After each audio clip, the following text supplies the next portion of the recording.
குடும்ப உறவுகளுக்கு வணக்கம். எல்லாரும் எப்படி இருக்கீங்க? நல்லா இருப்பீங்கன்னு நம்புகிறேன். நம்ம நிறுவனத்தின் மேலே கேஸ் போட்டு கிட்டத்தட்ட 1 வருடத்தை கடந்த நிலையில் இதுவரைக்கும் எந்த முன்னேற்றமும் இல்லை, எந்த ஒரு முடிவும் தெரியலை. எல்லா மக்களுமே இதனால் ரொம்ப பாதிக்கப்பட்டிருக்கிறாங்க. மக்கள் மன வருத்தத்தில் இருக்கிறாங்க, குழப்பத்தில் இருக்கிறாங்க. நம்ம நிறுவனம் முதியவர்களுக்கும் மாற்றுத்திறனாளிகளுக்கும் இல்லத்தரசிகளுக்கும் ஒரு வரப்பிரசாதமாக இருந்ததுங்கிறது நம்ம எல்லாத்துக்குமே தெரியும்.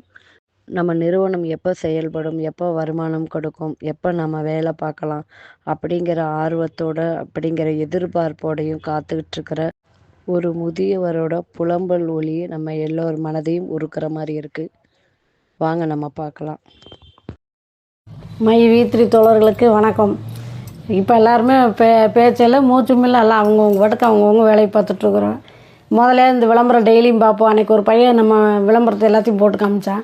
அப்படியே நமக்கு அந்த பழைய நினைவுகள் வருது. போய் ஒரு வருஷம் ஆனாலும் நம்ம அந்த வேலை செஞ்ச நினைவுகளாக வருது. அந்த மாதிரி இன்னும் எப்போ வரும் என்ன வரும்னு ஒன்றும் புரியல. எப்போ நம்மளும் கேட்டுக்கிட்டே தான் இருக்கிறோம், ஆனால் அவங்களும் பதில் சொன்ன பாட்டை காணோம். எப்போ வரும் என்ன வரும் ஏது வரும் ஒன்றும் காணோம். கேட்டால் கோர்ட்டில் ரேயிங் போகுது, ரையிங் போகுதுங்கிறாங்க, ஏரிங் போகுதுங்கிறாங்க. ஒன்றும் புரியல. எப்படி என்ன நடக்குது என்ன ஒன்றுமே தெரிய மாட்டேங்குது. என்ன இப்படியே காலம் ஓடிடுமா என்ன ஏதுன்னு தெரியல. ஒரு வருஷத்துக்கு மேலேயே ஆகிப்போச்சு. நாங்கள் கூட இந்த 1ஆந்தேதி வந்துடும், நாங்களும் இந்த மாதம் வந்துடும், அடுத்த மாதம் வந்துடும், எல்லோரும் பேசுவோம், வேலை செய்வோம், ஸ்டார்ட் பண்ணுவோம், சம்பளம் கிடைக்கும் அப்படின்லாம் எவ்வளவோ கற்பனையில் ஓடிக்கிட்டே இருக்குது. ஆனால் மாதமும் காலம்தான் ஓடுதே தவிர ஒரு நாள் விஜ இன்றைக்கி தான் காலையில் விடுஞ்சது பொழுதாகி போயிடும். இப்படியே ஓடிக்கிட்டு இருக்குது. என்ன பொழப்பு என்ன வருவோ என்னன்னு ஒன்றும் தெரியல. என்னென்ன ஒன்றும் தெரியல. முதலாவது ஏதோ சின்ன சின்ன நியூஸ் வந்துக்கிட்டே இருந்துச்சு. இப்போ எதுவுமே இல்லை. அவ்வளோதான். நியூஸ் இல்லை, ஒன்றும் இல்லை. ஏதோ டிவியில் செல்லில் யூடியூப்பில் போடுறவங்க ஏதோ ஒன்று சொல்கிறாங்க. கடைசியில் பார்த்தா இப்படி வரும் அப்படி வரும்னு நல்லா சொல்லிட்டு இருக்கிறாங்க. லாஸ்ட்டில் பார்த்தா இதுதான் அவ்வளோதான் அப்படின்ட்டு போயிடுறாங்க. எதையுமே கேட்க முடிகிற மாதிரி இல்லை, நம்புகிற மாதிரி இல்லை. இல்லைக்கெல்லாம் என்றைக்கு தீர்வு என்றைக்கு முடிவு ஒன்றும் புரியல.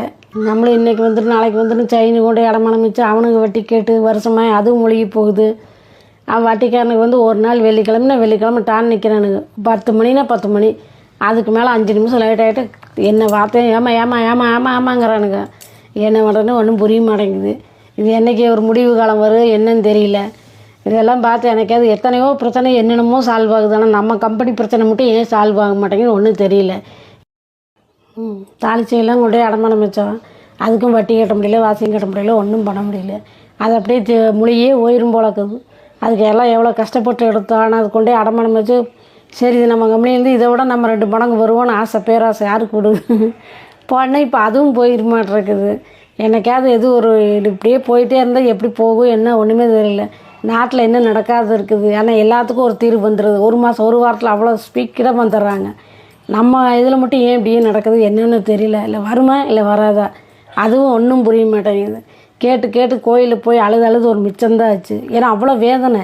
எங்களோட வேதனையை அதை சொல்லித்தான் தீர்க்க முடியும், வேறு வழி இல்லை. அதனால் நல்லபடியாக பார்த்து ஏதோ ஒன்று ஆட முடியல. நீங்கள் எல்லாருமே சேர்ந்து எங்களுக்கு ஏதோ ஒன்று பண்ணுங்கன்னு நாங்களும் கேட்டுக்கிட்டு தான் இருக்கிறோம். நல்லபடியாக வர மாதிரியே ஒன்றுமே புரிய இருக்க நம்பிக்கை கெடுது. நம்பிக்கைங்கிறது ரொம்ப குறைவாயிட்டு இருக்குது. எம்டி பேச முடியாத நிலைமையில் இருக்கிறான்னு சொல்கிறாங்க, பேசக்கூடாதுன்னு இருக்கிறாங்க. அவரோட தன்னடக்கை பார்த்து நமக்கு கோர்ட்லலாம் நல்லா தீர்ப்பு சொல்லிக்கிறேன்னு சொல்கிறாங்க.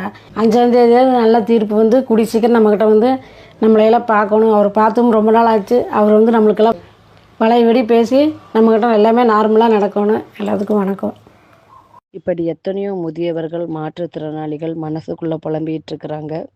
இதையெல்லாம் கருத்தில் கொண்டு EOW துரிதமாக செயல்பட்டு நம்ம நிறுவனத்துக்கு நீதி வழங்கணும் அப்படிங்கிறது தான் நம்மளுடைய எல்லாரோடைய எதிர்பார்ப்பும்.